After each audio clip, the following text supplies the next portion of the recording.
Mwamba and his small team had been traveling for days, navigating the deep waters and following whispered rumors. Everywhere they stopped, they heard the same fearful murmurs. The fish people were spreading terror, leaving chaos in their wake. Finally, their search brought them to a small underwater village nestled in a dense forest of seaweed. The village had once been vibrant, a place of laughter and life. Now it was unrecognizable. Mwamba crouched low, signaling for his team to stay quiet as they crept closer. His heart sank at the sight before them. The village was in ruins. Coral homes were shattered, the seabed littered with debris.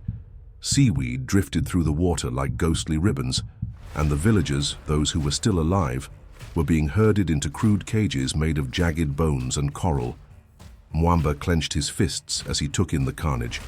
The bodies of those who had resisted lay scattered, their eyes frozen in fear. The water here was heavy with the taste of blood and ash. "By the gods," one of his men whispered, his voice trembling. "What kind of monsters do this?" "Quiet," Mwamba hissed, though his voice shook with barely contained rage. "We can't be seen." He scanned the area, noting the fish people patrolling the ruined village. They moved with eerie precision, their sleek bodies glinting in the dim light. Their leaders, adorned in jagged armor, barked orders in a guttural language. One of the captives, an elderly man, struggled against his captors as they forced him into a cage. "You'll pay for this," the man shouted, his voice defiant despite his frailty. A fish soldier struck him hard across the face, silencing him. The other captives looked on in horror but said nothing, their spirits already broken. Mwamba's heart ached as he watched. Every fiber of his being screamed to intervene, to fight, to save these people. But Lulenga's words haunted him. "Do not engage, do not fight, just observe." You are watching the Tales of the Savannah. Subscribe and be part of the tribe. Now let's get back to the story. One of his men, Cairo, shifted uneasily beside him. "Mwamba," he whispered. "We can't just stand here and watch. Those people—" "I know," Mwamba cut him off, his voice low but firm. "But we can't fight them now. We're outnumbered, unarmed and unprepared. If we make a move, we'll only get ourselves killed." "And what about them?" Cairo snapped, gesturing toward the captives. "Are we just going to leave them to die?" Mwamba turned to face his team, his jaw tight. "If we die here, who will warn our people? Who will prepare our defenses? We can't save them, not yet. But we can make sure this doesn't happen to anyone else." The men exchanged reluctant glances but said nothing more. They knew Mwamba was right, but it didn't make the situation any easier. As they prepared to retreat, a scream pierced the water. Mwamba turned sharply, his eyes locking on a young girl being dragged toward one of the cages. She thrashed wildly, her small hands clawing at her captors. "Let me go!" she cried, her voice filled with terror. "Please, I want my mother!" Mwamba felt his heart breaking. His hands trembled as he gripped the hilt of his blade, but he forced himself to stay still. His men were watching him, waiting for his command. "We'll come back," he whispered, his voice choked with emotion. "We'll come back for them." The girl's cries faded as she was thrown into the cage, and Mwamba felt as though a piece of his soul had been ripped away.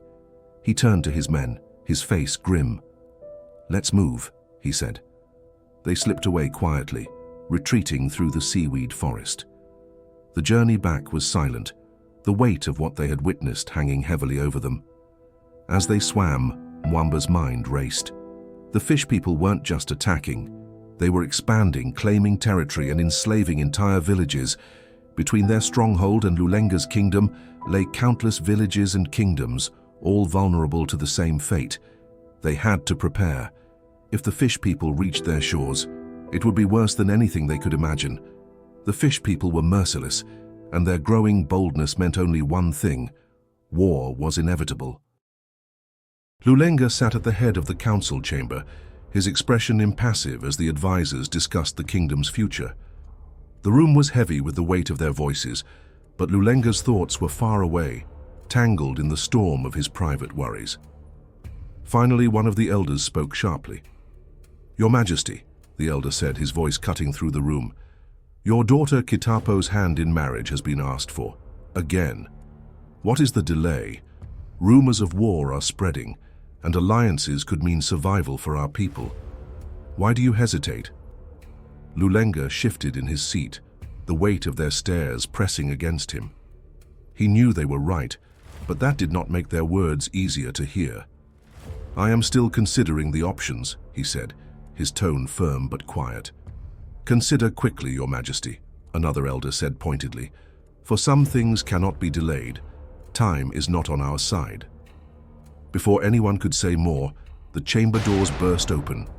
Mwamba strode in, his face pale, his eyes wild. All eyes turned to him as he stopped before the council, his chest heaving.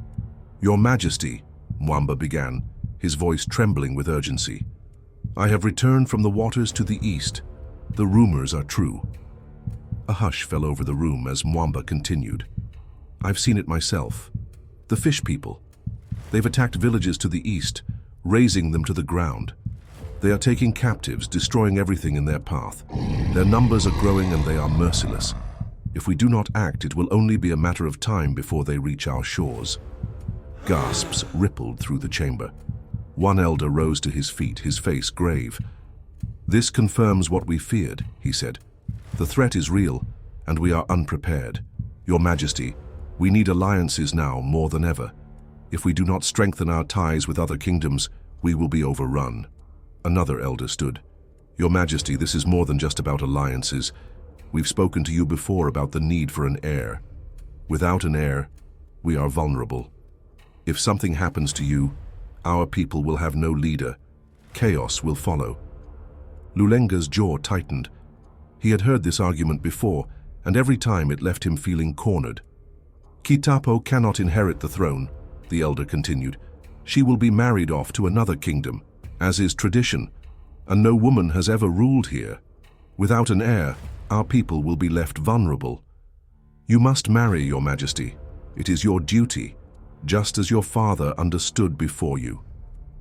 The room fell silent, the weight of their words settling over Lulenga like a heavy shroud. He leaned back in his chair, his hands gripping the armrests, his eyes darkened with thought.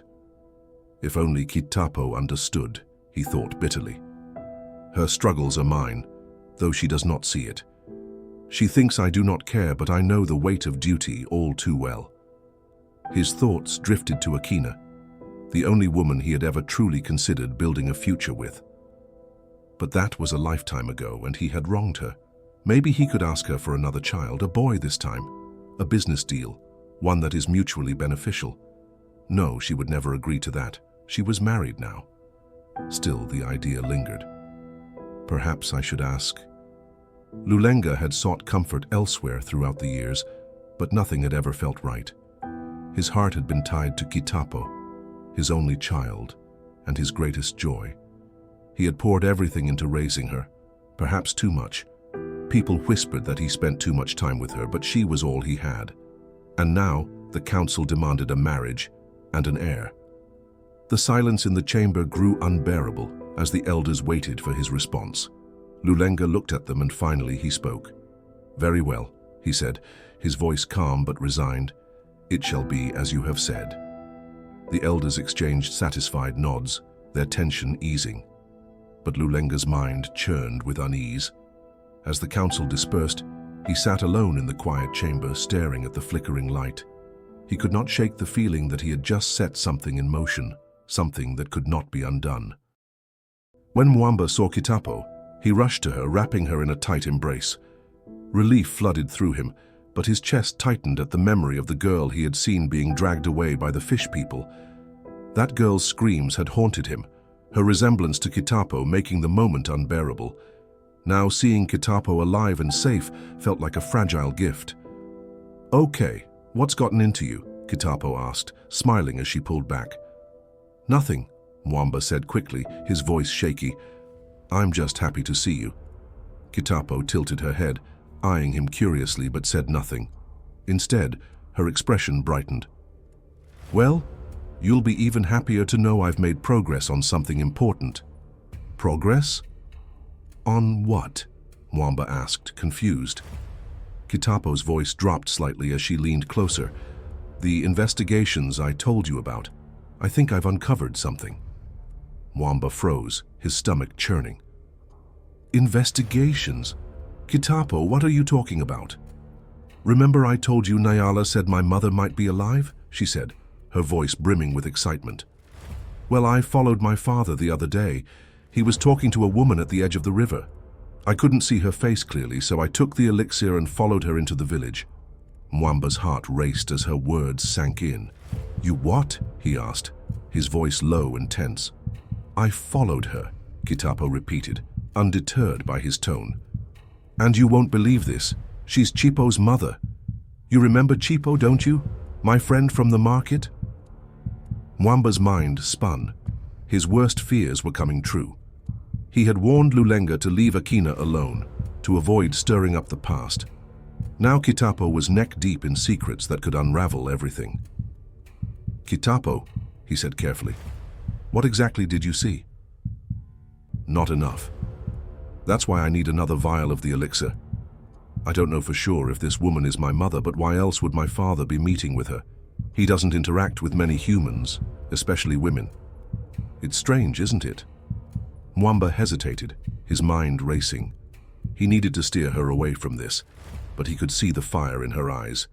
Nyala told me my father would lead me to her, Kitapo continued, so this has to mean something. I just need one vial, Mwamba. Please. Mwamba swallowed hard. I don't have any elixir, he said, forcing the words out. Kitapo frowned. You always have elixir, Mwamba. You're always prepared. I haven't had time to make more, he replied, his tone flat. Kitapo looked at him with disappointment. So when can I expect some? It takes a few days, Mwamba said, avoiding her eyes. A few days, Kitapo repeated, frustration creeping into her voice. I don't have a few days. My father's trying to marry me off, and I need to finish this investigation now. Mwamba sighed, torn between his duty to protect her and the danger of what she was uncovering. Kitapo, he said softly, just give me a few days. I'll make more. Kitapo narrowed her eyes, clearly dissatisfied, but she didn't press further. Fine, she muttered, turning away. But don't take too long. I'm running out of time. Mwamba watched her swim away, his chest heavy with unease. I need to find Lulenga, he thought. If she keeps digging, this will spiral out of control. Kitapo was chasing answers she wasn't ready to face, and Mwamba knew the truth she sought could destroy them all. Jabali approached Chipo cautiously, his hands shaking slightly. It wasn't fear. No, it was something else entirely. Chipo had a way of commanding the room, of making even her father second-guess himself with her sharp wit and piercing gaze. Chipo, he started, his voice almost too soft. I see you're still knitting. Yes, father, she replied, not even glancing up. What is it? Her tone carried a hint of irritation, a reminder of their last disagreement. Jabali hesitated, then cleared his throat and pulled something from behind his back. I have a present for you, he said, holding up a golden bell. Chipo finally looked up, her eyes narrowing. Again with the bell? Listen, Chipo, Jabali said firmly. I know you felt safer sleeping in the same room as me and your mother, but it's time for you to go back to your own room. I've told you, Parker is not coming back. He's gone. Chipo frowned but didn't argue. So if I ring this bell, you'll come running? She asked skeptically. Yes, Jabali assured her. I'll be there before you know it. He won't have a chance to hurt you. I promise. Chipo held out her hand, and Jabali placed the bell in her palm. She inspected it, turning it over. It has a string? She asked, raising an eyebrow. Yes, so you can wear it around your neck, Jabali replied. Just like a cow, she said dryly, her lips curling into a smirk. Jabali suppressed a laugh, knowing this was a serious moment. What's the big deal about me sleeping in my own room again? She asked, fixing him with a sharp stare. Jabali hesitated, then sighed. Chipo, married people have certain benefits, and I haven't exactly been able to enjoy those benefits with you sleeping in the same room, he explained carefully. Chipo blinked, clearly puzzled. Okay, father. I hope these benefits make you happy while your only child gets devoured by a man-lion, she said flatly, turning back to her knitting. Jabali stifled a laugh. In the adjoining room, Akina had been listening intently. She shook her head, amused by the exchange. Later that night, Jabali lay beside Akina, his hand sliding across to hers. Are you about to collect these benefits you were talking about? Akina teased, glancing at him with a sly smile. Jabali chuckled softly. You heard all of that, didn't you? Of course, she said, her eyes twinkling. I'm worried about her, though. She feels safe with us. I hate to push her away. She needs to grow up, Jabali replied gently. She has to learn to stand on her own. Akina studied him for a moment, her smile softening.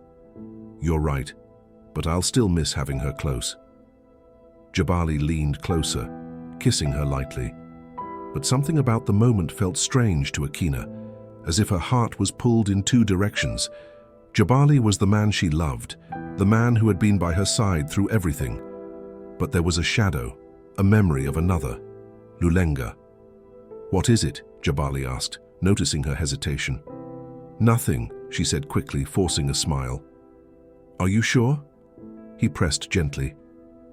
I'm fine, she said, her voice steady but distant. Jabali studied her for a moment longer, then kissed her again. We should try for another child, Akina.